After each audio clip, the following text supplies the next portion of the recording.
Hi everyone, welcome to my 2025 reading journal setup.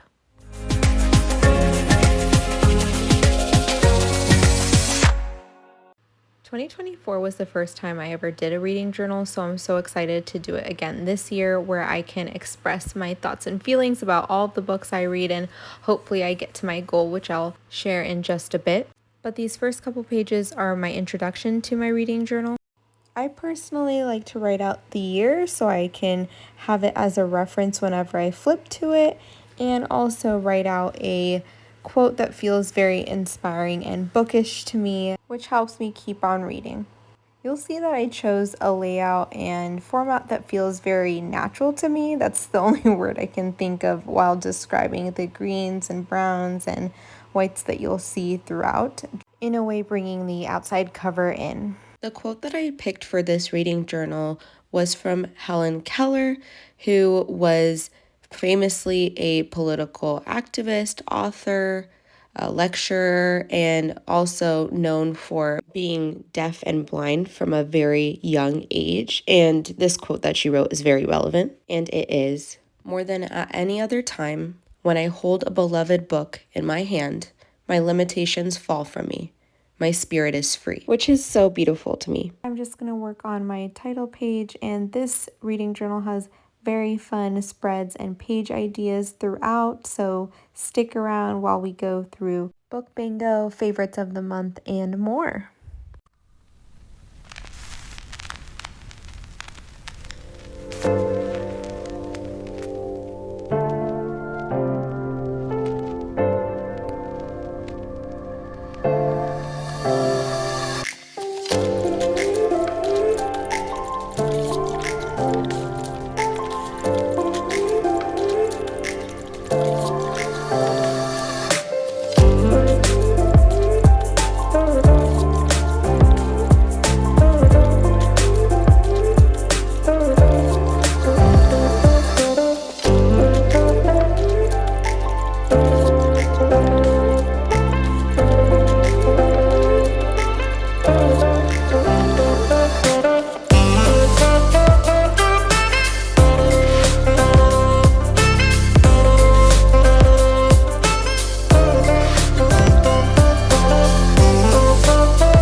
I'm putting my final touches to my bookshelves here, which is a really fun visual representation of not actually my bookshelves, because that would be way too many books that I don't actually own. Rather, it's of the books that I read this year, and I'll just go ahead and write in the title as well as fill in the color of the book cover.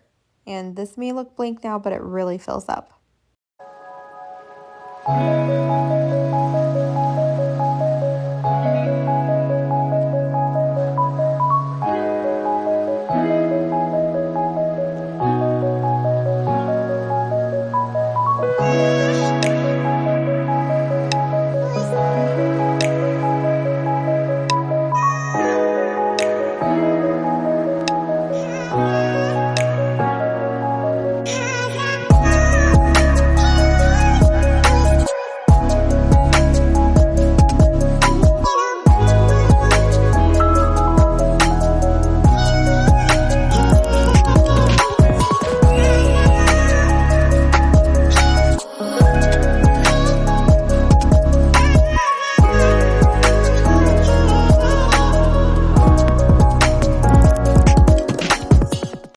reading goals, I have the same goal as last year of reading 50 books because that is a feat in and of itself for a 9 to 5 girly like me.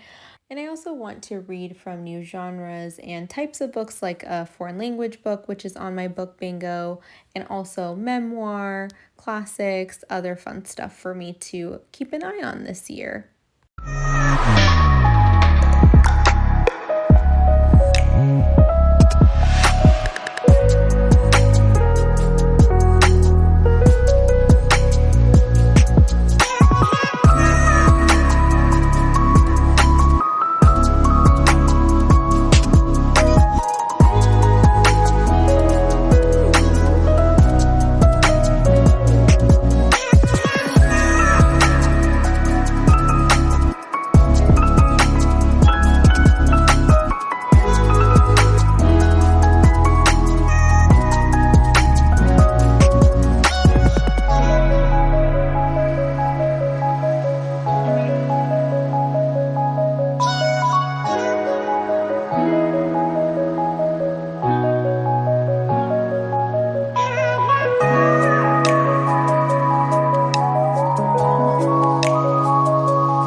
Have the priority TBR and also the 2025 anticipated releases that I'm looking forward to. I'm so excited to talk about this spread because here we have some books that are coming out this year, such as the new Hunger Games book, Onyx Storm, and books by my favorite romance authors like Abby Jimenez and Ali Hazelwood. Also looking forward to some throwbacks like Project Hail Mary and Mistborn, which I've never read before.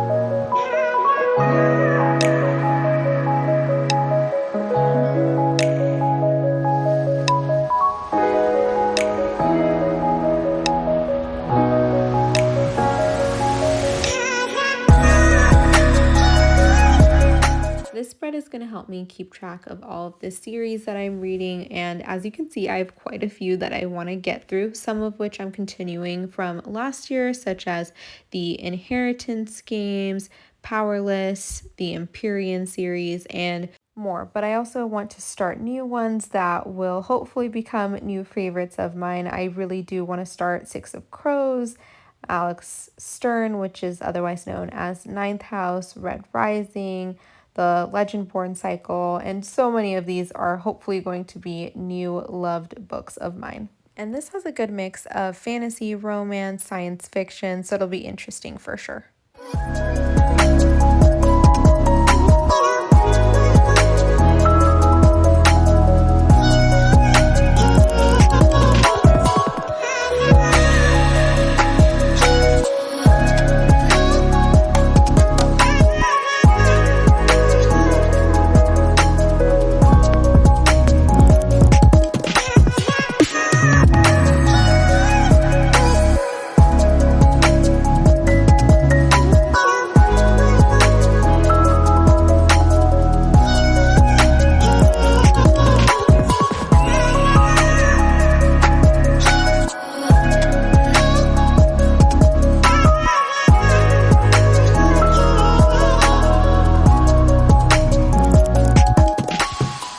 Simple spread dedicated towards my favorite book of each month, and I'm going to print out and glue in my favorite book of each corresponding month, and it'll be something cute to remember.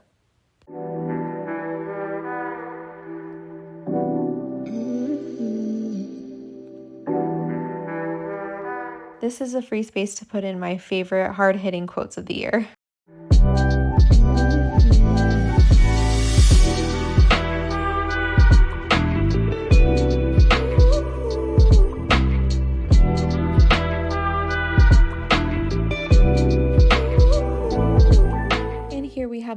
awards, which I will give out to the book that has my favorite found family, the best side character, the best laughed out loud moment, the best plot twist, and so much more. I have a 5-star rating system. I do give out half stars just depending on the book. I also want to track details such as the author, dates read, format of the book.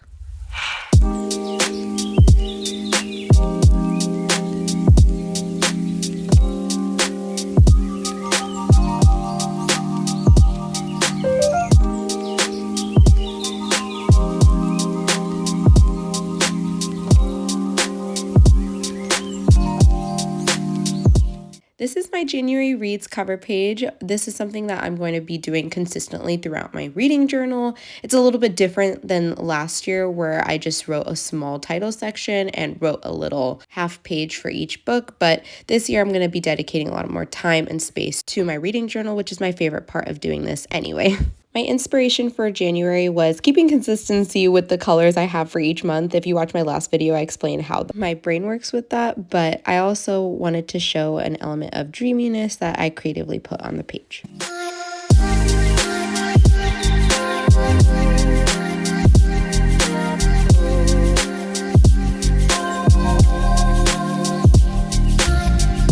The first book I finished this year was The Wager, A Tale of Shipwreck, Mutiny, and Murder by David Grann, who is the same author of Killers of the Flower Moon.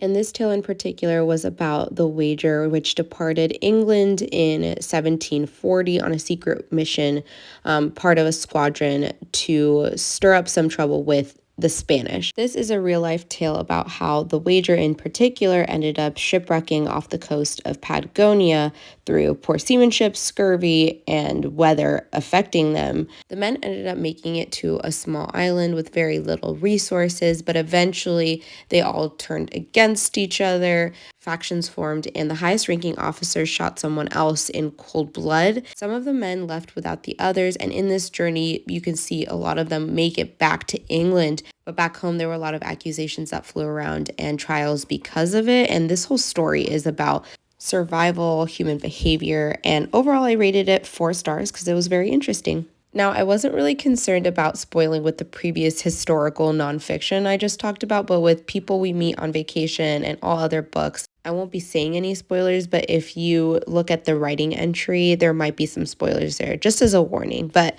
this book right here is about 2 best friends who have been taking trips together ever since college, named Poppy and Alex. Poppy is very adventurous, but is stuck in a rut, and Alex is more studious, homebody, and they're very much opposites, but this author does a really good job of showing how they are meant for each other in this romance. In many years of taking trips, one trip in particular makes them fall apart, and then Poppy, she eventually sets off to fix their relationship in a last chance trip.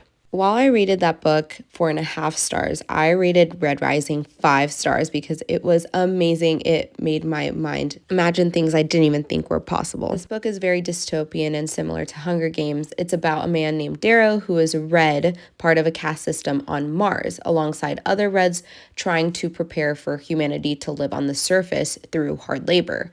There's a lot of abuse of the Reds by other color castes, and Darrow sets off on a mission through many difficult circumstances to rise above his station and change the society.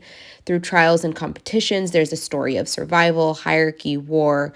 I don't want to share a lot because I didn't know much going into this story other than I knew that it took place on Mars and it was dystopian, but if there's a book to read, it's this one. Next, I read part of the Shatter Me series, including Shatter Me, the novella Destroy Me, Unravel Me, the novella Fracture Me, and Ignite Me. These are all rereads for me, and the reason why I picked up these books again was because I really missed the characters. The story follows Juliet, who has the power of a lethal touch in this post-apocalyptic society. The reestablishment is the controlling government that abuses her in many ways, and she ends up rebelling against the reestablishment with others and becoming a very strong leader, even though she has a lot of trauma. But the reason why I read this book is very much because of Warner, who is part of the reestablishment and on the other side of the rebellion. I feel as though the author does a really great job of putting the characters and their thoughts at the forefront of the books. However, I will say the plot, even though it was easier this time around to understand, it was still a pain point for me essentially. And the writing, even though I think it's really good, it's hard for me to connect personally and immerse myself in the story, which is why I rated most of the books 3 stars with the exception of Ignite Me at 3.5. And lastly, in January, I read The Hawthorne Legacy, which is the second book part of the Inheritance Game series. This series follows a relatively average girl, Avery, who is just trying to survive high school when Texas billionaire Tobias Hawthorne passes and leaves an entire fortune to her as the sole heir rather than his grandsons or his children. Tobias Hawthorne, though, does leave some conditions, games, and puzzles for Avery and his grandsons to solve, which was very fun to follow. There's also some action as people are after Avery and her newfound money. Though this is a filler book, I did rate it 4 stars because it's very silly and entertaining, and with most fiction books, I do like a level of swoon or otherworldliness to keep me compelled. And now I'm just going to fill up my bookshelf with the books I read in January, putting the colors of the book covers and the titles of the books on them. This is a really fun part for me to just keep track of what I read throughout the year.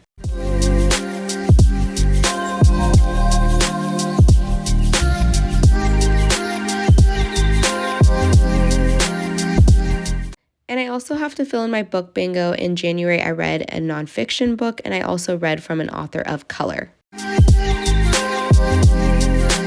The best book I read in January was definitely Red Rising. I highly recommend it.